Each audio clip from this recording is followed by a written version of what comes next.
தமிழ்நாட்டில் புதிய அரசு அமைவதை தடுக்கின்ற வகையில் செயல்பட்டு வருகிறார். இதை நாங்கள் மே 17 இயக்கம் வன்மையாக கண்டிக்கின்றோம். மக்களாட்சி பொறுப்பேற்பதற்கான ஒரு வாய்ப்பை அவர்கள் தமிழக வெற்றி கழகத்திற்கு கொடுத்திருக்க வேண்டும். பெரும்பான்மையை நிரூபிப்பது என்பது சட்டசபையில் தான் நிரூபிக்க வேண்டுமே ஒழிய அதை ஆளுநருக்கு நிரூபிக்க வேண்டிய அவசியம் இல்லை. ஆளுநர் சபாநாயகர் கிடையாது. அங்க பாரதிய ஜனதா கட்சி ஆட்சிக்கு வருதுன்னா அதுக்கேற்ற மாதிரி சட்டத்தை வளைத்துக் கொள்வது, தமிழ்நாட்டில் பாஜகவினுடைய கூட்டணிக்கு வாய்ப்பு கிடைக்கவில்லை என்றால் அதற்கேற்ப ஒரு முடிவில் எடுப்பது என்பது கவர்னர் யாருக்கு வேலை செய்கிறாரு? கூட்டணியின் பலத்தில் ஒரே ஒரு எம்எல்ஏ பதவி வைத்திருக்கூடிய பிஜேபி எப்படி முடிவு பண்றது? பிஜேபி எப்படிங்க முடிவு பண்ணும்? அந்த பிஜேபி கட்சிக்காரங்க தமிழ்நாட்டில் யார் வரணும் யார் வரக்கூடாது முடிவு பண்ணுவாங்களா? டயா பூஸ்டர் சுகரை கண்ட்ரோல் பண்ணும், உங்க ஆரோக்கியத்தை மீட்டு தரும். சர்க்கரையை கட்டுப்படுத்துறதுக்கான எளிமையான வழிமுறை, இயற்கையான வழிமுறை. அனைத்து மருந்து கடைகளிலும் கிடைக்கும். ஊடக நண்பர்களுக்கு வணக்கம். வெகு குறுகிய நேரத்திலே இந்த ஊடக சந்திப்பு குறித்தான செய்தி அறிந்து இங்கே செய்தி சேகரிக்க வந்திருக்கக்கூடிய அனைத்து ஊடக தோழமைகளுக்கும் நாங்கள் சார்ந்திருக்கக்கூடிய மே 17 இயக்கத்தின் சார்பாக வணக்கத்தையும் நன்றியும் நான் தெரிவித்துக் கொள்கின்றோம். தமிழ்நாடு தேர்தல் இதுவரை சந்திக்காத ஒரு நெருக்கடியை தற்பொழுது சந்தித்துக் கொண்டிருக்கிறது. அதே போல மாநில உரிமை தொடர்ச்சியாக தமிழர்களினுடைய உரிமைகளை நசுக்குகின்ற விதமாக இந்த மாநில உரிமைகளை நசுக்கிக் கொண்டிருக்கக்கூடிய செயலும் நடந்து வருவதை பார்த்து வருகிறோம். இந்த நடந்து முடிந்த சட்டமன்ற தேர்தலில் மும்முனை போட்டியாக நடந்து 3 கட்சிக்கும் பெரும்பான்மை இல்லாத நிலையிலே ஆளுநராக இருக்கக்கூடியவர் தமிழ்நாட்டிலே அடுத்த அமைச்சரவை ஆளுங்கட்சியாக பொறுப்பேற்கக்கூடிய தகுதி படைத்த கட்சியை அழைத்திருக்க வேண்டும். அதிக எண்ணிக்கையிலான சட்டமன்ற உறுப்பினர்களை கொண்டிருக்கக்கூடிய கட்சியை அழைப்பது அல்லது ஆட்சி அமைக்க கோருகின்ற கட்சிகளுக்கு வாய்ப்பு கொடுப்பது என்று எந்த விதமான நடைமுறையையும் மேற்கொள்ளாமல் பாரதிய ஜனதா கட்சி RSSனுடைய வழியில் வந்த தமிழ்நாட்டினுடைய ஆளுநர் தமிழ்நாட்டினுடைய புதிய அரசு அமைவதை தமிழ்நாட்டில் புதிய அரசு அமைவதை தடுக்கின்ற வகையில் செயல்பட்டு வருகிறார். இதை நாங்கள் மே 17 இயக்கம் வன்மையாக கண்டிக்கின்றோம். நேற்றைய தினம் இந்த சட்டமன்ற தேர்தலில் அதிக சட்டமன்ற உறுப்பினர்களை வைத்திருக்கக்கூடிய தமிழக வெற்றி கழகத்தினுடைய தலைவர் திரு ஜோசப் விஜய் அவர்கள் ஆட்சி அமைப்பதற்கான உரிமை கோருகின்ற கடிதத்தை ஆளுநருக்கு சமர்ப்பித்திருக்கின்றார். ஆளுநருடைய பொறுப்பு என்பது இந்த சட்டசபையிலே பெரும்பான்மையை வைத்திருக்கக்கூடிய அல்லது நிரூபிக்கக்கூடிய அல்லது அதற்கான தகுதி படைத்த கட்சிக்கான அனுமதியை வழங்குவது என்கின்ற அளவில் தான் இருக்கிறது. அவருக்கான விதிகளை வரையறுக்கக்கூடிய வரலாறை பார்த்தோம்னா இந்த ஆளுநர் தன் விருப்பத்திற்கு ஏற்ப கட்சிகளை அழைப்பது, தன் கருத்திற்கு ஒவ்வாத கொள்கைகளுக்கு ஒவ்வாத கட்சிகளை நிராகரிப்பது என்கின்ற செயல்பாடு நீண்ட காலமாகவே இந்திய வரலாறு இருந்து வந்திருக்கிறது. இந்தியாவினுடைய முதல் சட்டமன்ற தேர்தலாக 1952 மெட்ராஸ் மாகாணத்தில் நடந்த தேர்தலின் பொழுது அன்றைக்கு இருந்த மஸ்தூர் சங்கரினுடைய கட்சியும் பிரகாசம் அவர்களுடைய தலைமையில் இருந்த அந்த கட்சியும் இந்திய கம்யூனிஸ்ட் கட்சியும் இணைந்து கூட்டணி அமைத்து தேர்தல் எதிர்கொண்டார்கள். அவர்கள் பெரும்பான்மை பெற்றார்கள். அந்த கூட்டணி பெரும்பான்மை பெற்றது. ஆனால் கம்யூனிஸ்ட் கட்சி பங்கு வைத்திருக்கக்கூடிய அந்த கூட்டணிக்கு பதவி ஏற்கக்கூடிய அனுமதி தரக்கூடாது என்று சொல்லி அதிக எண்ணிக்கையில் இருக்கக்கூடிய ஆனால் பெரும்பான்மை இல்லாத அன்றைய காங்கிரசினுடைய தலைவராக இருக்கக்கூடிய ராஜாஜியை அழைத்து ஆட்சி அமைக்க வாய்ப்பை அன்றைய ஆளுநர் கொடுத்தார். இது அன்றைய மெட்ராஸ் மாகாணத்தினுடைய நிலைமை. அன்றைக்கே ஜனநாயகம் கொலை செய்யப்பட்டது. ஏனென்றால் அன்றைய காங்கிரஸ் அரசு, நேரு தலைமையிலான அரசு கம்யூனிஸ்டுகள் ஆட்சிக்கு வருவதை விரும்பவில்லை. அதனால என்ன பண்ணாங்கன்னா அதிக எண்ணிக்கையில் ஆனால் பெரும்பான்மை இல்லாத கட்சிக்காக இந்த வாய்ப்பை கொடுத்தார்கள். ராஜாஜிக்கு அந்த வாய்ப்பு கொடுக்கப்பட்டது. ஆனால் பெரும்பான்மை வைத்திருந்து கூட்டணியை அமைத்து ஆட்சியை பெறுவதற்குரிய வாய்ப்பு இருந்த கம்யூனிஸ்டுகள் அந்த அனுமதியை பெற இயலாமல் போனது. இதே போன்ற நிலை பல மாநிலங்களில் தொடர்ந்த காரணத்தினால் 1971 கமிட்டி ஆஃப் கவர்னன்ஸ் என்று சொல்லி இந்த ஆளுநர்களுடைய அதிகாரம், குறிப்பாக சட்டசபையில யார் ஆட்சி அமைப்பது என்பது குறித்தான ரெப்ரசன்டேட்டிவ் பீப்புள் ஆக்ட் மற்றும் மாநில உரிமை குறித்தான ஆளுநர் உரிமை குறித்தான அந்த சட்டங்களை எல்லாம் அதிகாரங்களை எல்லாம் சீர்தூக்கி பார்த்து அவர்கள் ஒரு பரிந்துரைகளை வழங்கினார்கள்.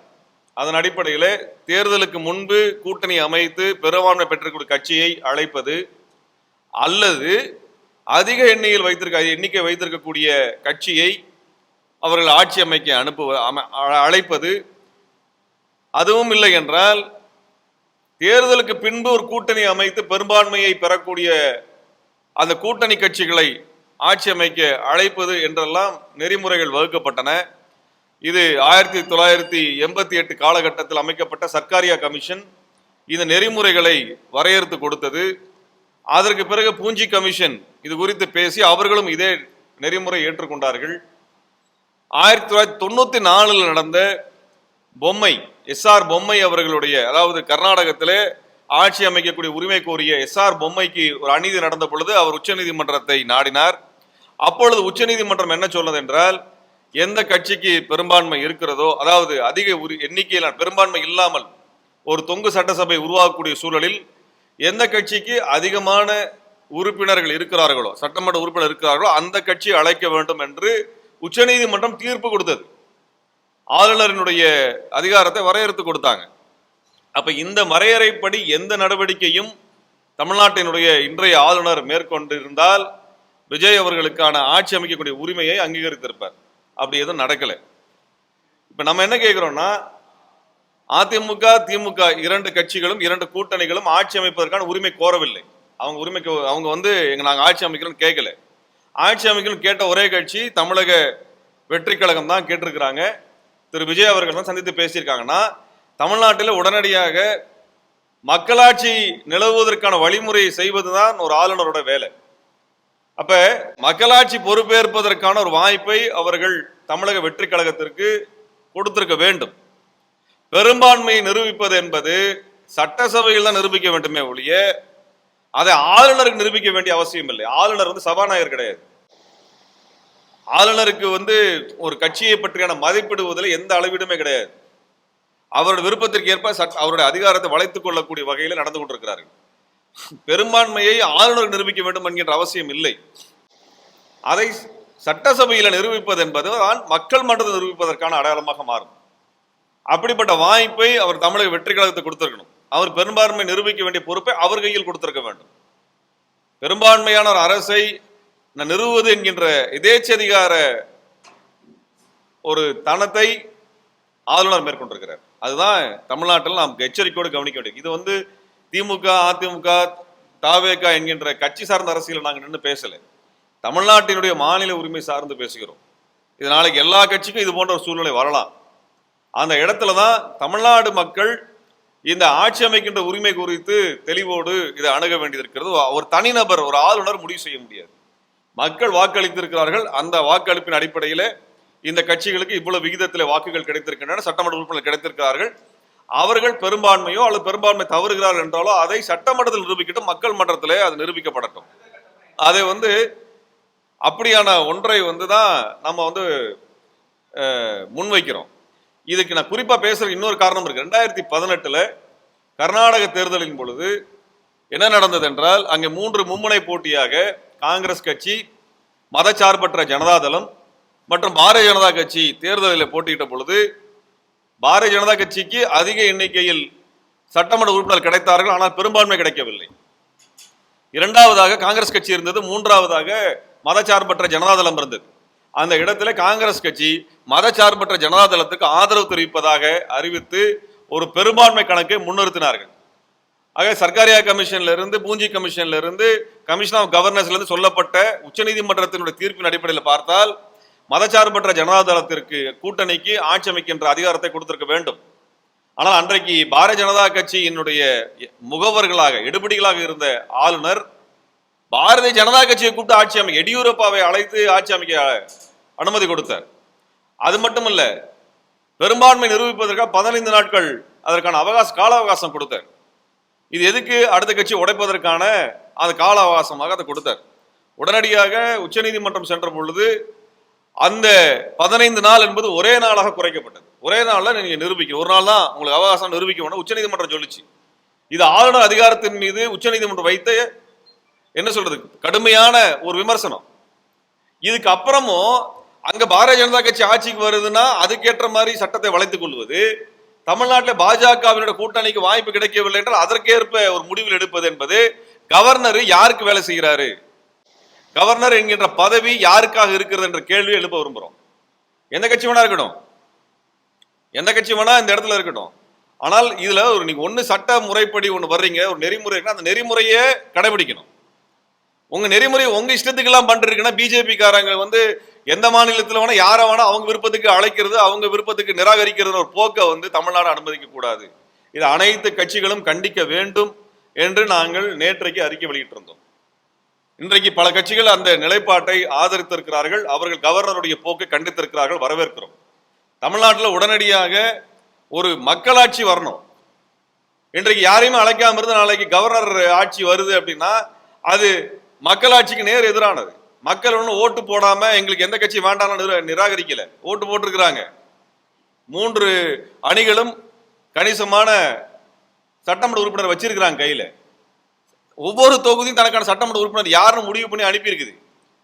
இதை ஒரு நபர் முடிவு பண்ணுவாரா, ஒரு கட்சி முடிவு பண்ணுவாரா? அதுவும் தமிழ்நாட்டில் கூட்டணி வைத்து கூட்டணியின் பலத்தில் ஒரே ஒரு எம்எல்ஏ பதவி வைத்திருக்கூடிய பிஜேபி எப்படி முடிவு பண்றது? பிஜேபி எப்படிங்க முடிவு பண்ணும்? அந்த பிஜேபி கட்சிக்காரங்க தமிழ்நாட்டில் யார் வரணும் யார் வரக்கூடாது முடிவு பண்ணுவாங்களா? அப்படிப்பட்ட ஒரு மோசமான சூழலை அனுமதிக்க கூடாது, தமிழ்நாடு அனுமதிக்க கூடாது. இதுல விருப்பு வெறுப்பெல்லாம் பார்க்க கூடாது என்றுதான் மே 14 சொல்லுது. ஒரே ஒரு எம்எல்ஏவை அதுவும் கூட்டணி வைத்து அதிமுகவின் பலத்தால் வாங்கி கொண்டு அவர்கள் வந்து இங்க 108 சட்டமன்ற உறுப்பினர் பெற்றிருக்கக்கூடிய தமிழக வெற்றி கழகத்திற்கு ஆட்சி அமைப்பதற்கு வாய்ப்பு கொடுக்க மறுக்கிற அந்த எதேச்சதிகார போக்கு வந்து அராஜகமான போக்கு, தமிழ்நாடு மக்களினுடைய ஜனநாயக உரிமையை நசுக்குகின்ற போக்கு. இதை வன்மையா கண்டிக்கிறோம். இதுல வந்து ஸ்ரீதர் வேம்பு வந்து என்ன பேசியிருக்காரு, அவர் RSS சங்கி, அவர் என்ன பேசியிருக்காரு, இப்ப ஆளுநர் ஆட்சி வரணும்னு பேசியிருக்கிறார். ஆளுநர் ஆட்சி வர்றதுக்கு பத்தியான பரிந்துரை பிஜேபி ஏன் இப்ப பேசுது? ஏன் பேசுது? ஆளுநர் ஆட்சி யார் கேட்டா? எதுக்கு ஆளுநர் ஆட்சி கொண்டு வரணும்? எதுக்கு கவர்னர் ஆட்சிக்கு திரும்பி வரணும்? மக்களாட்சி தான் வரணும். ஏன்னா பாஜக விருப்பப்பட்ட சட்டங்களை எல்லாம் நிறைவேற்றுவதற்கான சூழலை பாஜக தன்னுடைய ஏன்னா தேர்தலில் மிக மோசமாக தோற்று போயிருக்கார்கள். ஒன்று மிக தெளிவாக தமிழ்நாடு மக்கள் ஒன்று சொல்லியிருக்கிறாங்க, திமுக கூட்டணியை நாங்க நிராகரிக்கிறோம்னா பிஜேபி கூட்டணிக்கு வாக்களிக்கின்ற அவசியம் இல்லை என்று முடிவெடுத்திருக்கிறாங்க. அதை நாங்கள் வரவேற்கிறோம். அவர்கள் தாவேக்காவை தான் தேர்ந்தெடுத்திருக்கிறார்கள், பிஜேபி கூட்டணியை நிராகரித்திருக்கிறார்கள். தமிழ்நாடு மக்கள் பிஜேபி கூட்டணி நிராகரித்தார்கள் என்பதுதான் செய்தி. அதுவும் 4 எம்எல்ஏ வைத்திருந்த பிஜேபி இன்னைக்கு 1 எம்எல்ஏ தான் வச்சிருக்குது. அதுவும் ஊட்டியில அதிமுகவினுடைய வலிமையான தொகுதியில் தான் வென்றிருக்கிறார்கள். இதான் நிலைமை, இதுதான் பிஜேபியோட நிலைமை. தமிழ்நாடு மக்கள் மதவெறியை நிராகரித்திருக்கிறார்கள். திருப்பரங்குன்றத்தில் கலவரம் பண்ணுறேன்னு சொல்லி அத்தனை அழிச்சாட்டியம் செய்த அந்த பிஜேபியை நிராகரித்திருக்கிறார்கள். பிஜேபிக்கு தேர்தலில் பிரச்சாரம் பண்றது யாரெல்லாம் வந்தாங்க? பிரதமர் வந்தாரு, திருப்பரங்குன்றத்துக்கு போனாரு, அமித்ஷா வந்தாரு, அவர் நகரவளம் வந்தாரு, மகாராஷ்டிராவினுடைய முதல்வர் வந்தாரு. அவர் வந்து என்ன சொன்னாரு, நீங்க ஓட்டு போட்டாதான் உங்களுக்கு மதுரைக்கு மெட்ரோ வரும்னு பிளாக்மெயில் பண்ணாரு. இத்தனை பேரையும் கொண்டு வந்து இறக்குனாங்க பிஜேபி. இத்தனை அமைச்சர்கள், இத்தனை முதலமைச்சர்கள், இத்தனை பரப்புரைகளை செய்தும் ஒரே ஒரு இடத்துல தான் பிஜேபி ஜெயிச்சிருக்குன்னா தமிழ்நாடு மக்கள் 234 தொகுதியில் ஒரே ஒரு தொகுதி தான் பிஜேபி கொடுத்து, அதுவும் கூட்டணி என்பதால் கொடுத்தாங்க. இல்லைன்னா பிஜேபி தொடை தெரியப்பட்டிருக்கும். இதுதான் தமிழ்நாடு மக்களோட ஒட்டுமொத்த முடிவு. எங்களுக்குள்ள இருக்க மாநில கட்சிகள் நாங்கள் வாக்களிச்சுக்கிறோம், ஆனால் பிஜேபி கூட்டணிக்கு வாக்களிக்க மாட்டோம் என்று பேசிவிட்டாரு, தெளிவா சொல்லிட்டாங்க. அப்புறம் எதுக்கு மறுபடியும் இங்க வந்து யார் ஆட்சி அமைக்கணும் அமைக்கக்கூடாதுன்னு பிஜேபி முடிவு பண்ணலாம்? அதை தான் நாங்கள் இப்ப கேட்கிறோம். இன்றைக்கு தமிழ்நாட்டில் ஆட்சி அமைக்கப்படணும்.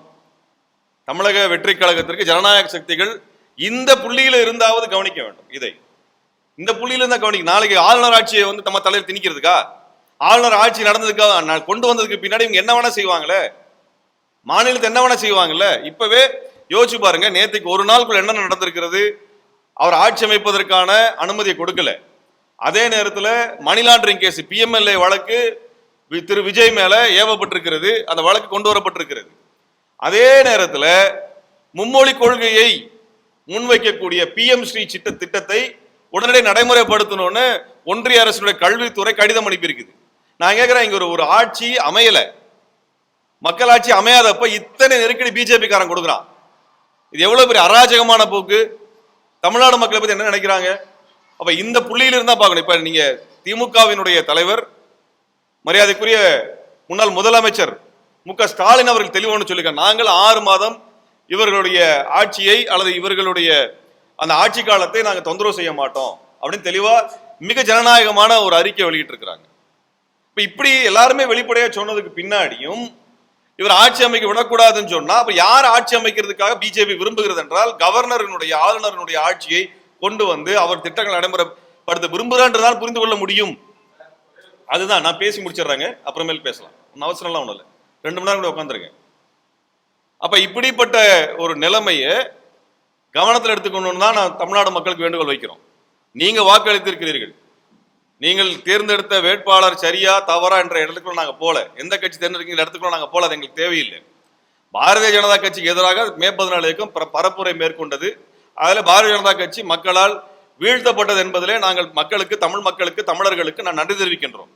அதற்கு அடுத்தபடியாக தமிழ்நாட்டில் யார் ஆட்சி அமைக்கணும் ஆட்சி அமைக்கக்கூடாது என்கின்ற முடிவை தமிழ்நாடு மக்கள் நிராகரிக்கப்பட்ட பிஜேபி முடிவு செய்யக்கூடாது என்றுதான் சொல்ல வந்திருக்கிறோம். அதுல ஆளுநர் பிஜேபி சாதகமாக அவங்களுக்கு ஏற்பதை போன்ற ஒரு ஏற்புடைய ஒரு நிலையை எடுப்பதை நாங்கள் வன்மையாக கண்டிக்கிறோம். தமிழக வெற்றி கழகத்திற்கு பெரும்பான்மையான அதிகப்படியான எம்எல்ஏக்கள் இருக்கிறாங்கன்னா அவங்க ஆட்சி அமைப்பதற்கான வாய்ப்பை கொடுங்க. அவங்க தங்களுடைய பெரும்பான்மை சட்டசபையில் நிரூபிக்கட்டும், அவங்க நிரூபிக்கட்டும். அது ஆளுநர் வேலை இல்லை, பிஜேபியோட வேலை இல்லை, RS சங் பரிவாரோட வேலை அல்ல. இந்த போக்கை அனுமதிக்க கூடாது. இந்த போக்கு முடிவுக்கு வருவதற்கு தமிழ்நாட்டினுடைய ஜனநாயக சக்திகள் ஒன்றுபட்டு குரல் கொடுக்க வேண்டும் என்று நாங்கள் விரும்புகிறோம்.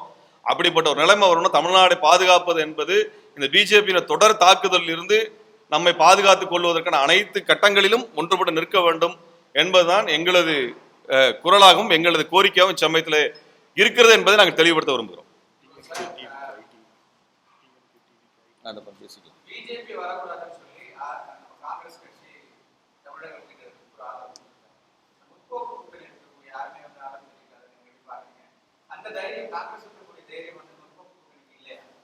இல்லைங்க, காங்கிரஸ்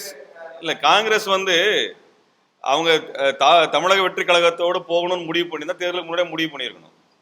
தேர்தலின் பொழுது திமுகவோடு சேர்ந்து கொண்டு பரப்புரையில தாங்கள் தாவேக்காக்கு எதிராக ஒரு நிலைப்பாடு எடுத்ததாக காட்டிக்கொண்டு அதற்கு பிறகு போறாங்க. இப்ப இருக்கக்கூடிய சூழலை பொறுத்து மற்ற ஜனநாயக அமைப்புகள் ஒரு முடிவு எடுக்கிறது என்பது கவர்னர் ஆட்சி நிலை வராமல் இருக்கிறத பாக்குறதா நம்ம பாக்குறோம். ஆனா காங்கிரஸ் நிலைமை அப்படி எடுக்கல, காங்கிரஸ் அந்த மாதிரி எடுக்கல. அவர்களுக்கு தெளிவா ஒரு நிலைப்பாடு இருக்குது. வெற்றி பெறுவதற்கு முன்பு ஒரு கூட்டணி, வெற்றி பெற்ற பிறகு ஒரு கூட்டணி வைக்கிறது, அதை நாங்கள் என்றைக்குமே ஏற்றுக்கல. ஏன்னா பாரதிய ஜனதா கட்சி எவ்வளவு தூரம் மாநில உரிமைகளை நசுக்குகிறதோ அதை விட ஒருபடி மேலாக நசுக்கிய கட்சி தான் காங்கிரஸ். அதான் 1952 தான் சொல்லிட்டு வந்திருக்கேன் நான். ஏன்னா நடந்ததுன்னு சொல்லியிருக்கிறோம். காங்கிரஸ் தான் அந்த வேலையை செஞ்சிருக்கிறாங்க. இப்ப அதே பாரதிய ஜனதா கட்சி செய்யுது. தேசிய கட்சிகள் இங்க இடம் இல்லை, மாநில கட்சிகள் இது குறித்து முடிவெடுக்கணும்னு தான் பேசுறோம்.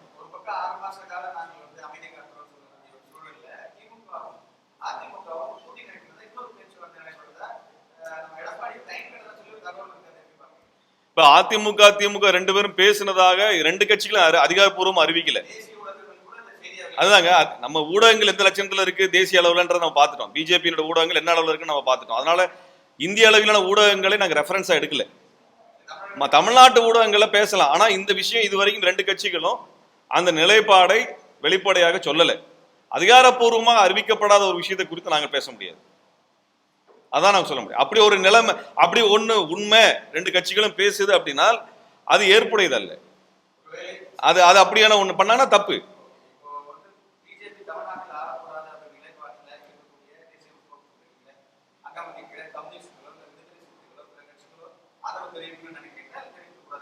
இல்ல, அது அந்த கட்சிகளினுடைய ஜனநாயக முறையில அந்த கட்சி தான் முடிவெடுக்கணும். விடுதலை சிறுத்தைகளோ கம்யூனிஸ்ட் கட்சிகளோ தமிழ்நாட்டு நலனுக்கு எது பயன்படும், தங்களுடைய கொள்கைக்கு எது சரியானதாக இருக்கும் என்பதை அந்த கட்சி தான் முடிவு பண்ணும். ஏன்னால் அது வலிமையான கட்சி, மக்களை சென்று சந்தித்திருக்கிறார்கள், சட்டமன்ற உறுப்பினர்களை பெற்றிருக்கிறார்கள். அவர்கள் பேசி முடிவெடுப்பது தான் சரியானதா இருக்கும் நான் நினைக்கிறேன். அவங்க கம்யூனிஸ்டுகளோ விடுதலை சிறுத்தைகளோ அல்லது இதர கட்சிகளோ மதச்சார்பற்ற நிலைப்பாடு எடுத்தவர்கள் அவர்கள் தனியா முடிவெடுத்தாதான். நாங்க யாரு ஆட்சி அமைக்கணும் நாங்க சொல்லணும் நம்ம சரியா இருக்காது. அந்த மாதிரி இடத்துக்குள்ள நாங்க போக முடியாது. நாங்க என்ன சொல்லணும், ஆளுநர் ஆட்சி அப்படின்னு ஒண்ணு வருதுனால் அதை நாங்க நிராகரிக்கிறோம்.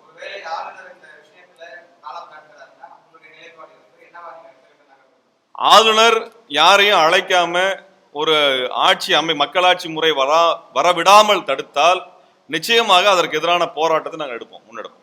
ஆளுநருக்கு எதிரான போராட்டத்தை நாங்கள் நிச்சயமா எடுப்போம். அது கட்சி சார்ந்த அல்ல, தமிழ்நாட்டின் உரிமை சார்ந்து நிச்சயமா எடுப்போம். ஜனநாயக அமைப்புகளும் அது போன்ற இடத்துக்கு வருவாங்கன்னு நான் நம்புறோம். நன்றி.